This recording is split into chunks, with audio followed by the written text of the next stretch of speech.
Hi, everyone. Judge Andrew Napolitano here for Judging Freedom. Today is Monday, January 6th, 2025. Ray McGovern will be here with us in a minute on the consequences of President Biden listening to the deep state instead of some veteran professionals of the intelligence community whose predictions were right on. But first, this. We're taught to work hard for 35 to 40 years. Save your money, then live off your savings. Unfortunately, there are too many threats undermining the value of our hard-earned dollars. The Fed's massive money printing machine is shrinking your dollar's value. Just the cost of groceries is absurd.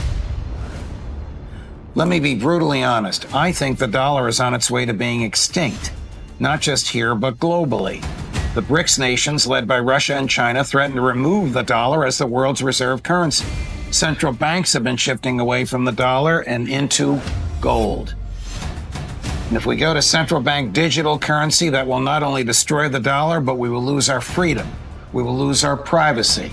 They can track anything we do. You need to take care of yourself and your family. So here's what you need to do. Immerse yourself in knowledge and information. The writing is on the wall. Now is the time to consider shifting some of your dollars into gold and silver as your bedrock financial asset. Call my friends at Lear Capital, the leader in precious metals, investing for over 27 years. They help me diversify into gold and silver. They can help you too. Call Lear today at 800-511-4620. 800-511-4620, or go to LearJudgeNap.com.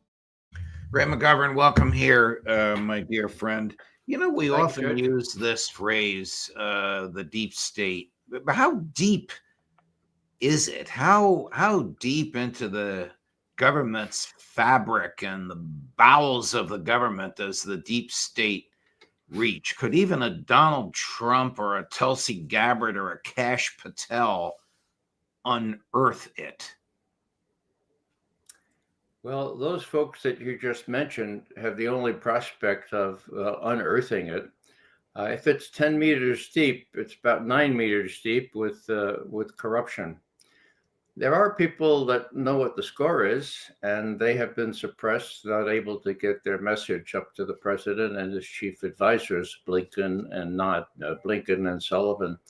So unless Trump cleans house, and I mean cleans real house, cleans it thoroughly, it's going to be a struggle for him to get the right story, because those folks are so used to just telling the president, yeah, you're right, make him feel good, tell him you were winning, as the head of the CIA did a year and a half ago. Yeah, Putin has already lost, and his troops have been exposed as ineffective for the whole world to see. Give me a break. Biden, for all his inefficiencies and all his other qualities, has been given really bad advice by people who wanted to tell him what he wanted to hear. It's been a tragedy. It's not just Biden. I gather that this has happened to all modern presidents. Is it cultural? Is there something about being in the intelligence community that makes you want to anticipate what your bosses want to hear? Now, I'm talking about the high-end people that deal with the president. I'm not talking about what people like you did and Larry Johnson and the others who dealt with facts and with truth. I'm talking about what these people to whom you gave the facts did with it. Judge, the best way to put this is there was a BC, like before Christ. It was a BG, before Gates and his benefactor, Bill Casey. They ruined the place. They made sure that analysis on Russia was skewed to show that Russia would never, ever collapse, that the Communist Party of the Soviet Union would never give up power without a real bloody fight. So you get people moved up in the bureaucracy depending on how much they were able to spout or parrot these words. So by the time you get to Iraq, it's the same people who are making decisions. Well, should we tell Cheney what it's really like, or should we just say, yeah, oh, Cheney, yeah, oh, there's lots of possible uranium, and there's lots of possible WMD in Iraq. So it was totally corrupted them, and not only the CIA but the military. The big beef that I have is I was military myself, and in those days, if you were issued a stupid order, you had a chance to say, well, sir, I don't think that makes sense for the following reasons. And if you were told, do it anyway, you had a choice between quitting, okay, or doing it. Now, this military says, yes, sir, and so does the CIA. So the president says, or uh, uh, Jacob Sullivan says, hey, Bill Burns, head of the CIA, we want to blow up that Nord Stream pipeline. Can you do it? Yes, sir. Of course we can. We have thousands of people that can do that. Okay. Did Bill Burns say, well, is that really smart? Can you think about what would happen like a couple of years down the road when the Germans realized that we've destroyed their economy? No, they said, yes, sir, we'll do it. Another example I have, and this is on the military side, last March, early March, first week, the State of the Union address, the Gazans are not only freezing to death, they're starving to death. So what does our very astute president do? He says, I've instructed the military to build a pier, and we're going to unload food there, and we get into Gaza to fix those people. Well, guess what? It was a cockamamie idea. He didn't check it with anyone, but when he told Austin, I'm going to build a pier, I'm going to do it quick, well, they did. And what happened? Didn't anybody warn him about weather and atmospheric and oceanic conditions? I guess not. That's what I'm talking about, the timidity. The order goes out, Austin salutes, and he says, Corps of Engineers, you may have problems with this, do it anyway. And of course, as you know, the thing all broke apart. Well, here's the beautiful pier. I gave that thing to Chris before. That's for the week that it existed.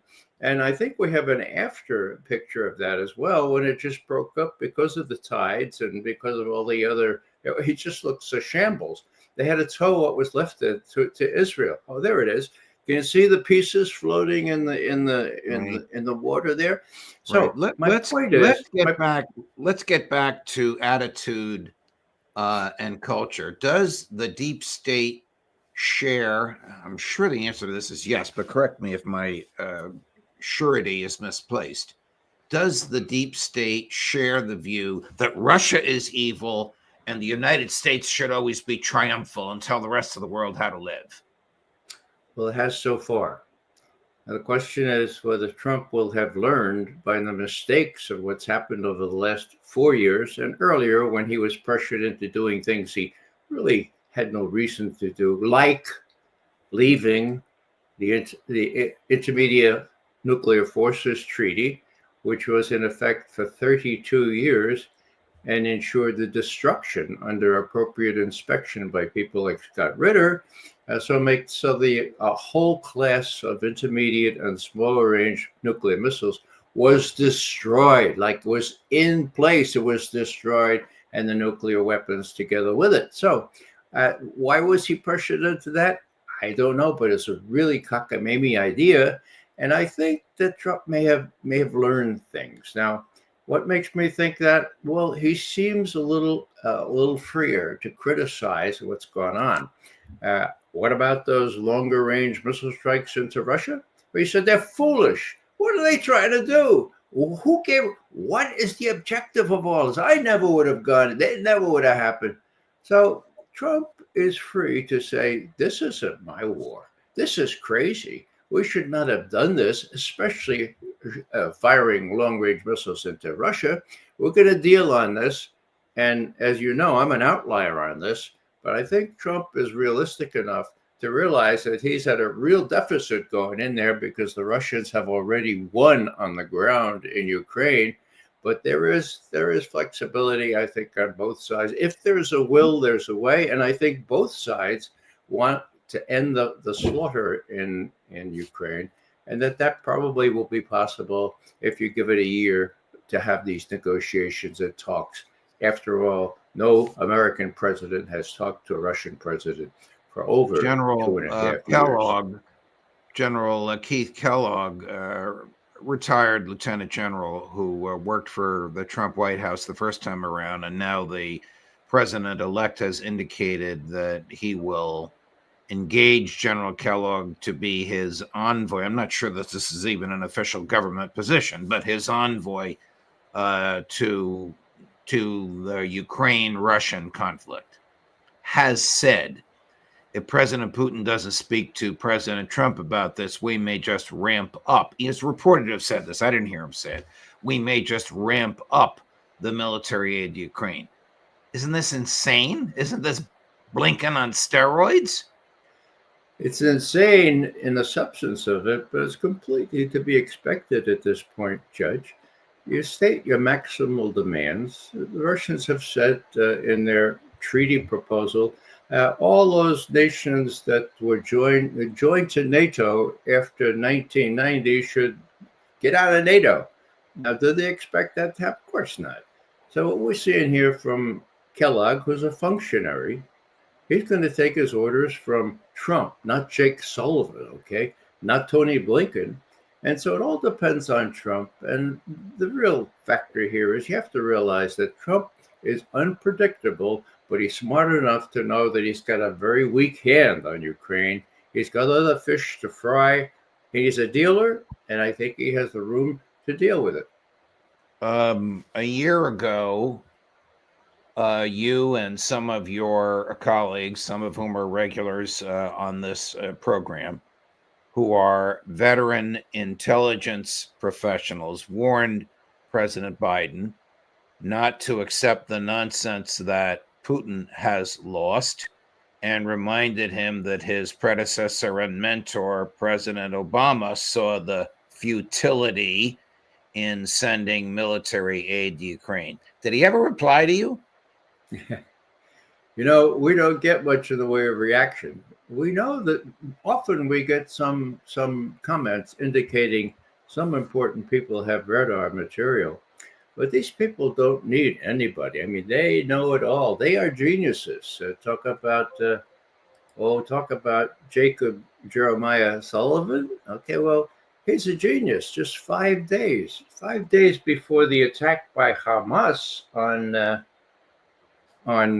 Israel, he had this article appear in Foreign Affairs, which said, although the Middle East remains beset by perennial challenges, the region is quieter now than it has been for decades.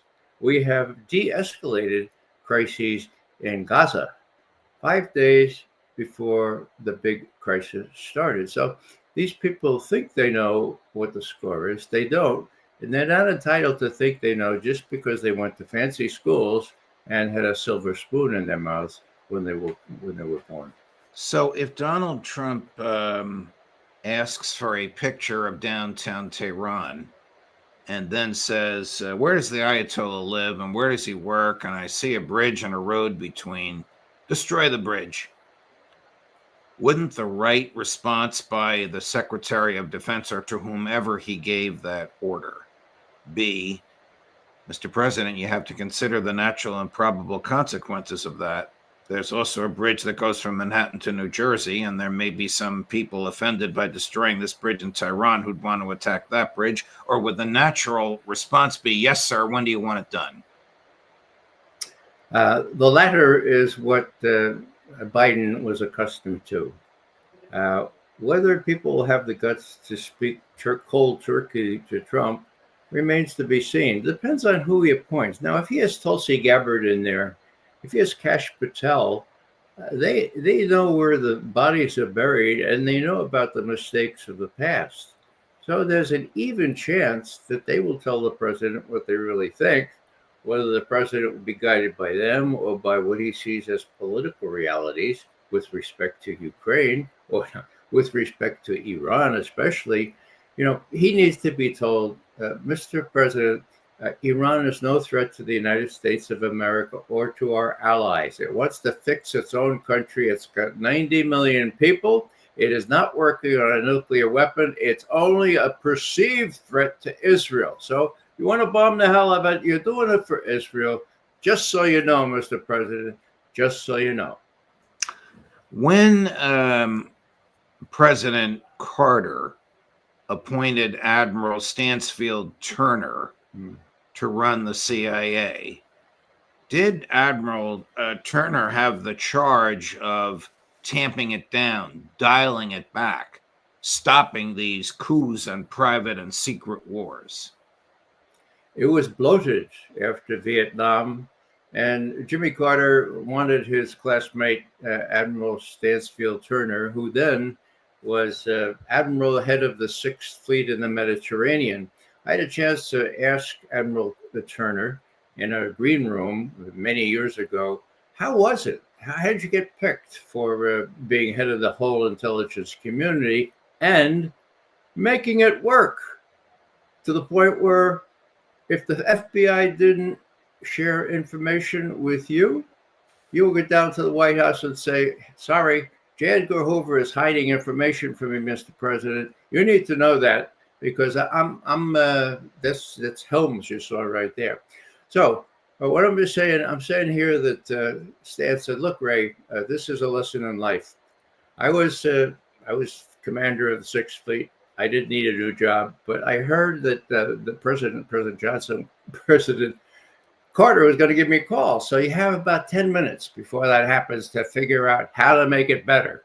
He called and he said, would you be my new director of Central Intelligence over the whole community? And I said, Mr. President, I am honored that you would ask me to do that, but I'm a military person and I don't accept responsibility without the appropriate authority to exercise that responsibility. So my conception of the intelligence community, it's all fractured and everybody does their own thing. If you could fix that for me, I'd be delighted to be head of national intelligence, head of, in those days, director of Central Intelligence, okay? Right. Now, Stan told me that five days later, there was an executive order from President-elect Jimmy Carter to all the muckety-mucks, the FBI director and everybody else saying, look, Stansfield Turner has accepted to be my community representative.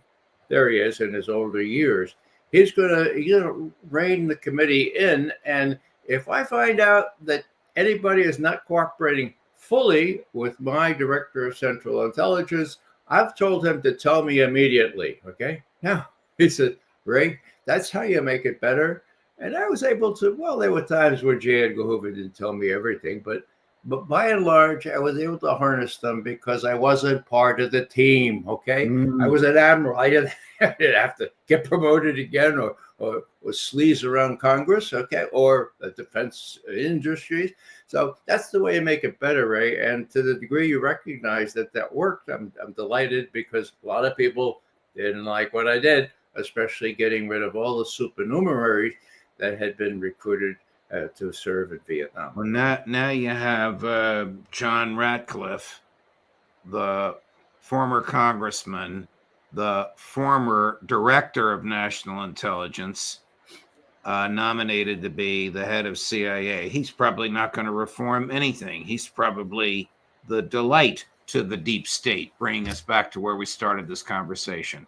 I don't Correct know, me if Judge. I'm wrong, please, Ray. Well, I can't correct you now, but I'd say reserve judgment. He was the fellow, after all, who did a very brief stint as national director of national intelligence. And he said to Trump in those days, Mr. Trump, there's very damaging testimony by the head of CrowdStrike. There's Ratcliffe there. By the head of CrowdStrike, which was tasked to look at the DNC computers. And the head of CrowdStrike testified in December of 2017 that there was no technical evidence that anybody hacked into those DNC emails that was so embarrassing to Hillary Clinton. Nobody, not the Russians, nobody else, nobody hacked in there. Okay, now, Mr. President, why don't you get that published? And Trump said, that's a good idea. And so the next day, Ratcliffe called the head of director of national intelligence, said, published that. No, actually, he called Adam Schiff, who was head of the House committee that oversaw that testimony. He said, Adam, if you don't release that tomorrow, I will. And so Schiff released it. That was February 7th, 2020. The testimony saying that Russiagate, to the degree it relied on these Russiagate intercepts of DNC emails, was phony to begin with. Under oath, this guy testified. Now, that was 2020. What is it now? Oh, 2025. Has that been in the New York Times? No. Has it been in the Washington Post? No. So if Ratcliffe is a smart enough guy to say, look, Mr. President, you have some strong cards to play here. The deep state's not going to like this. They will hate it if that testimony becomes public. Well, they hated it. Yeah, Ratcliffe made it become public, but they released it with about 53 other documents and gave the mainstream press an excuse not to let the rest of us know. So we haven't known for almost 5 years that the Russian hacking was made up. It was made up by the deep state. And can Ratcliffe proceed on that kind of hard footing? I think he can. At least we need to give him the benefit of the doubt. And if he's working together with Tulsi Gabbard, his nominal boss as director of national intelligence, I see that there is a possibility of reform. It'll take a while. But once the people in the ranks know, oh, well, we're supposed to be honest now. Well, they have the expertise. They have the ability to be just as honest as they have been dishonest, telling the president what he wants to hear. I agree that you said nominal boss, but why did you say it? Well, because the Director of National Intelligence is simply a construct invented by the 9/11 Commission to show that they were doing something helpful. The story then was that George Tenet was not in charge of the whole intelligence community as Director of Central Intelligence, and so no one was in charge. Well, that was because George Tenet didn't want to be in charge, okay? He had the ability to do that, but he didn't want to do it. So that was the rap on Tenet and the intelligence community. So they decided to build a superstructure over that and make the Director of Central Intelligence just head of the CIA and create a new level. And now there are several thousand people working there. And it's, whether they have a rein on what's going on at the 16 or 17 individual agencies, that remains to be seen, because there's not much budgetary influence on their budgets. And of course, that's the name of the game. If you don't have budgetary jurisdiction over these places, they right. want particularly the Pentagon. Right. I don't know. I'm not as optimistic as you. I am a fan of Tulsi Gabbard, not with respect to her views on Israel. She, like everybody else, Trump has indicated he's going to nominate or appoint, is an ardent Zionist.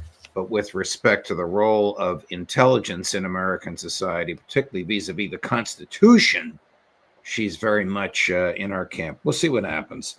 Ray, a pleasure, my dear friend. The Intelligence Community Roundtable last Friday was terrific. I'm already looking forward to it with you and Larry at the end of this week. Me too. Thank you. All the best. Great. And the aforesaid Larry, of course, is Larry Johnson. He'll be here at 11:30 this morning, at noon, maybe a minute or two after, Scott Ritter, and at 4:15, Kevin DeMeritt. Judge Napolitano for Judging Freedom.